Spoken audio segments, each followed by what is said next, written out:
Masya Allah, yang menarik ini ya, ternyata deodoran yang seringkali dihadapi oleh sebagian sahabat kita nih dengan bau badan itu bisa ditangani dengan yang tadi alami. Deodoran alami. Dan saya ingin mengulang lagi apa yang sudah sempat saya sampaikan pada waktu yang lalu, bahwa menghilangkan itu berbeda dengan menutupi. Artinya kalau kita mencoba menutupi dengan kita pakai minyak wangi tipis-tipis, yang penting nggak banyak, itu memang nggak banyak. Awalnya mungkin nggak begitu tercium, tapi kalau sudah bereaksi tadi, nah itu bisa menghasilkan bau yang lebih sebagian orang mengatakan lebih eksotis, tapi bisa lebih lebih tidak sedap lagi gitu. Artinya ini Ustaz, kalau umumnya terutama untuk para akhwat ya, ummahat ya, mbak-mbak, ibu ini lebih kalau memang tidak mengenali less deodoran, mungkin aman itu pakai yang odorless deodoran ya, yang pokoknya yang alami kemudian menghilangkan bau badan.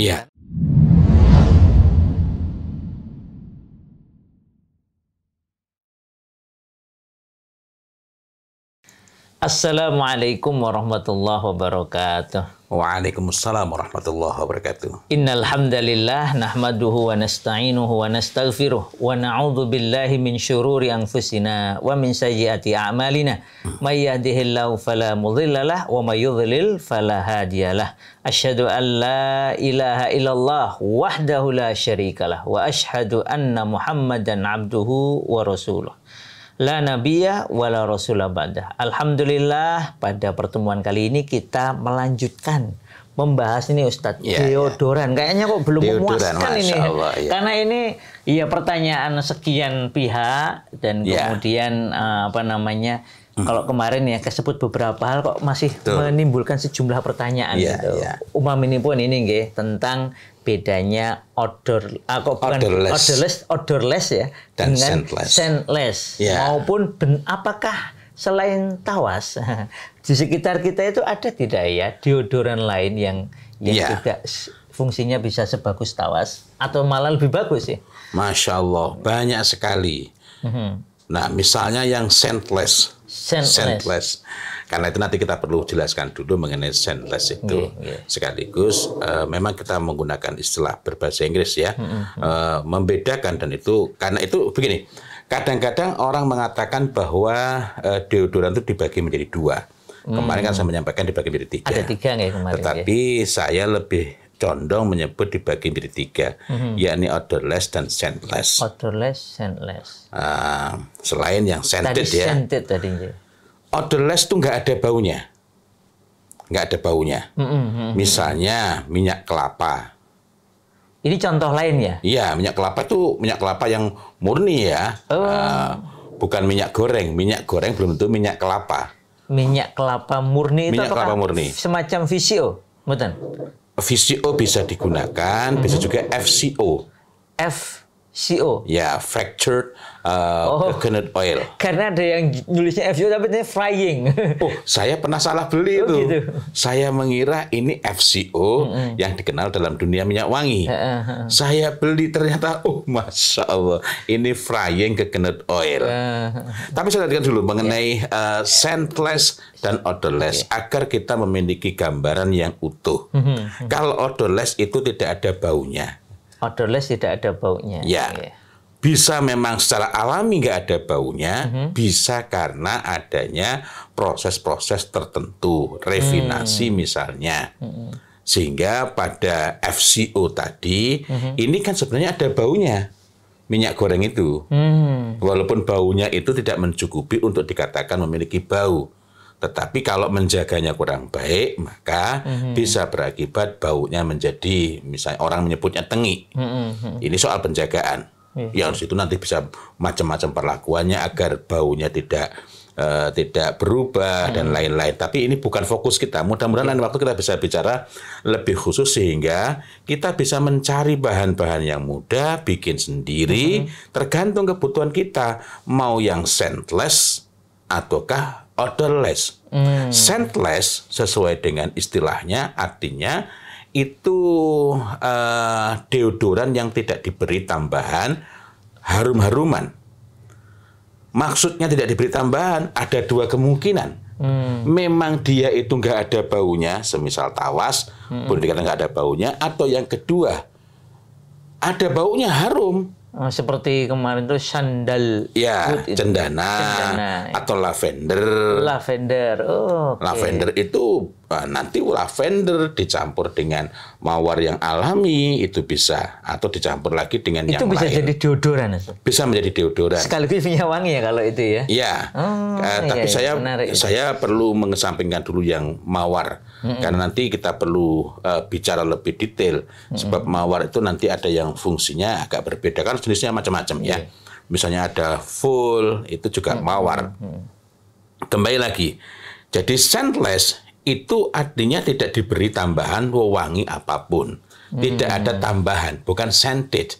Bukan diberi tambahan. Ya, berarti dia sebenarnya zat tunggal. Bentuk aslinya. Bentuk aslinya.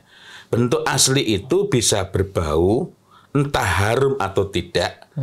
Karena sebagian orang mengatakan bau minyak goreng yang dibikin alami. Bikin alami itu ada dua macam. Yakni dengan proses tanpa pemanasan. Yang ada yang proses menggunakan pemanasan. Yang proses menggunakan pemanasan itu kalau buat saya sendiri, baunya gurih. Saya dulu sering bantu bikin ketika masih kecil. Oh, Masya Allah saya senang baunya. Dipakai untuk minyak rambut sebenarnya sangat baik. Cuma baunya jadi bayangkan makanan gitu ya. Kalau itu baunya enak memang sebenarnya. Hanya saja kan problem kita itu minder dengan hal-hal yang baik. Karena tidak tahu. Sehingga lebih memilih menggunakan minyak rambut yang lain. Yang sintetis artifisial ya. Nah, cuma ini memang pembahasan kita bukan tentang minyak rambut. Walaupun tentang minyak rambut itu kalau kita mau yang harum, kita bisa menggunakan minyak kelapa campur dengan ylang-ylang atau bahasa sininya itu orang-aring. Oh, ylang itu orang-aring. Iya, yang alami loh ya, alami. Iya, Campurkan alami. Lalu kasih fiksatif ya juga alami. Kembali lagi. Jadi odorless itu boleh jadi ada baunya, boleh jadi tidak. Nah, boleh jadi ada baunya yang cukup kuat, boleh jadi tidak. Lavender kan cukup kuat baunya. Tadi ini odorless apa scentless ini? Scentless. Iya, scentless itu. Yang scentless itu bisa boleh jadi dia termasuk odorless. Oke. Misalnya tawas tadi. Boleh jadi ada baunya. Oh, itu sama-sama disebut scentless ya? Karena intinya kan nggak ada penambahan. Lavender misalnya baunya semerbak, tetapi dia termasuk scentless. Kenapa? Karena dia tidak ada penambahan wewangian baik yang alami maupun sintetis artifisial ataupun sintetis yang sifatnya alami juga. Tidak ada penambahan, sehingga dia termasuk kategori scentless. Scentless deodoran ya? Scentless deodoran. Karena itu kalau kita mau cari minyak wangi, minyak wangi, mohon maaf nih kita biasa bicara minyak wangi ya. Deodoran, pastikan kebutuhannya apa, yang diperlukan apa. Kalau yang diperlukan itu adalah minyak wangi yang sifat, minyak wangi lagi, deodoran yang memang tidak ada baunya, ya memang carilah yang odorless. Nah, akan hanya odorless itu bisa dari yang scentless ya, yang memang secara alami nggak ada baunya. Ada juga yang ini bahannya alami tapi ada perlakuan. Contohnya dari minyak kelapa kemudian menjadi FCO. Yang fracture jadi dipotong beberapa kaki rantainya sehingga menjadi tidak ada baunya dan tidak ada warnanya. Allah. Nah, ini bisa ditambahkan dengan yang lain-lain kalau mau ada baunya. Yang ini juga sama-sama alami. Tapi kalau nggak pakai, ini sudah sangat baik. Masya Allah. Nah, begitu juga nanti lidah buaya. Lidah buaya ini juga dapat dijadikan sebagai bahan untuk mengatasi bau badan. Lidah buaya itu berarti masuknya odorless atau cenderung odorless. Iya. Berarti mirip tawas ya dia. Artinya lidah buaya ini disebut scentless juga bisa kalau memang nggak ada penambahan. Tapi dia itu juga sekaligus tidak ada baunya. Nggak ada baunya sehingga kalau dipakai itu mohon maaf itu makainya itu dipotong terus ditaruh di diketek gitu ya. Nah, ini kayaknya memang bagian ini kita perlu ada beberapa sesi ya. Mudah-mudahan lain waktu kita bisa sekaligus menghadirkan contoh-contohnya. Kali ini kita lebih fokus dulu mengenai apa saja yang bisa dipakai. Dan yang bisa dipakai sekali lagi, kalau kita itu dapat menemukan bahan-bahan yang alami itu akan lebih baik.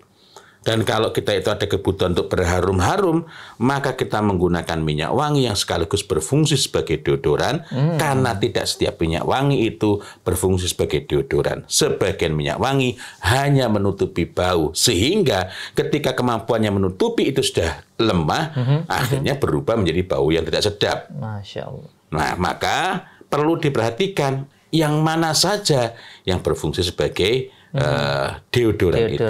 Tadi, Tadi membayangkan kalau nopo niku lidah buaya kan para mak-mak, mbak-mbak ini bisa mudah menanamnya ya. Betul.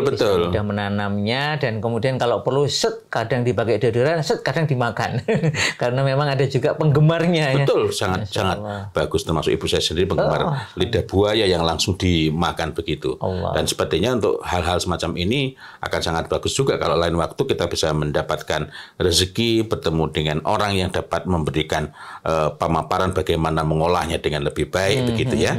Tetapi memang kita perlu nanti menghadirkan bahan-bahan alami apa saja, bahan-bahan alami apa saja yang dapat dipergunakan.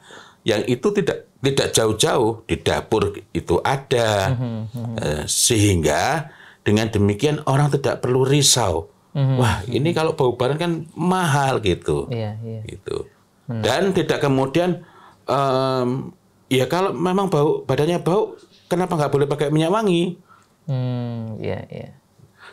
Masih mending kalau minyak wangi itu alami. Karena kalau minyak wangi yang alami itu cenderung dia yang menyesuaikan dengan kondisi hormonal kita. Berbeda dengan yang sifatnya sintetis artifisial. Kalau kita sudah bahas kemarin, sintetis artifisial nanti malah bisa berakibat buruk ya. Iya. Badan kita. Selain bahwa yang alami pun kalau kita tidak cermat, tidak memahami, itu juga bisa bereaksi dengan tubuh kita, sehingga lebih memacu, merangsang munculnya keringat, terjadinya interaksi yang tidak baik antara keringat kita dengan bahan yang kita gunakan, sehingga baunya itu lebih, mohon maaf, sebagian orang mengatakan lebih tidak enak, tapi bagi sebagian orang lebih atraktif. Contohnya gini. Mungkin bagi sebagian orang heran, mana ada bau nggak enak tapi lebih atraktif. Iya kan? Contohnya, Misi Ghazal. Itu kan animalistik. Animalistik itu artinya apa? Kehewanan. Baunya seperti bau-bau hewan. Sehingga sebagian orang mengatakan, gini kok wangi. Tapi bagi sebagian orang, Masya Allah, ini harumnya memang sangat elegan. Berarti sama seperti ambar juga ya Ustaz ya? Karena... Oh betul, apalagi kalau ambar kan baunya lebih kuat juga lebih itu. Kuat. Sebagian orang mengatakan, kok orang suka? Padahal ambar maupun misik itu dua-duanya adalah puncak-puncak minyak wangi. Begitu pula dengan gaharu. Tapi fokus di sini tadi berkenaan dengan bau yang hewani, yang kita ini juga memilikinya. Juga memilikinya. Walaupun bukan hewan ya. Artinya aspek berkeringat itu ada sehingga dan menghasilkan bau tertentu. Artinya kalau kemudian perempuan memakai yang bagi sebagian orang tambah bau, tapi itu bisa bermakna semakin membahayakan dari sisi yang lain karena lebih mengundang hasad dari orang-orang yang dilewati. Masya Allah, yang menarik ini ya, ternyata deodoran yang seringkali dihadapi oleh sebagian sahabat kita ini dengan bau badan itu bisa ditangani dengan yang tadi alami. Deodoran alami. Dan saya ingin mengulang lagi apa yang sudah sempat saya sampaikan pada waktu yang lalu, bahwa menghilangkan itu berbeda dengan menutupi. Artinya kalau kita mencoba menutupi dengan kita pakai minyak wangi tipis-tipis, yang penting nggak banyak, itu memang nggak banyak. Awalnya mungkin nggak begitu tercium, tapi kalau sudah bereaksi tadi, itu bisa menghasilkan bau yang lebih sebagian orang mengatakan lebih eksotis, tapi bisa lebih tidak sedap lagi gitu. Artinya ini Ustaz, kalau umumnya terutama untuk para akhwat ya, ummahat ya, mbak-mbak, ibu ini lebih kalau memang tidak mengenali sajian odorless deodoran, mungkin aman itu pakai yang odorless deodoran ya, yang pokoknya yang alami kemudian menghilangkan bau badan. Karena setelah itu barulah bisa memakai yang Tibun Nisa, betul, itu lebih aman sepertinya ya. Dan satu lagi, pakai itu terutama sehabis mandi, tubuh kita bersih. Sehabis mandi, Masya Allah. Pakai, mohon maaf, maksudnya pakai odorlessnya juga, juga sehabis mandi? Jadi, begitu. Maksudnya, tadi saya bayangkan ada orang bau badan, keringat, terus langsung dia nyoba. Udah coba sini, odorless deodorannya taruh, namanya di ketiak atau apa. Tetap anjurannya mandi dulu. Lebih baik, jadi sifatnya mencegah. Dan kemudian ketika muncul itu memang lebih terantisipasi. Sama halnya orang itu ketika dia menjaga kesehatan, itu jauh lebih baik dibanding sudah sakit baru. Nah, seperti itu juga.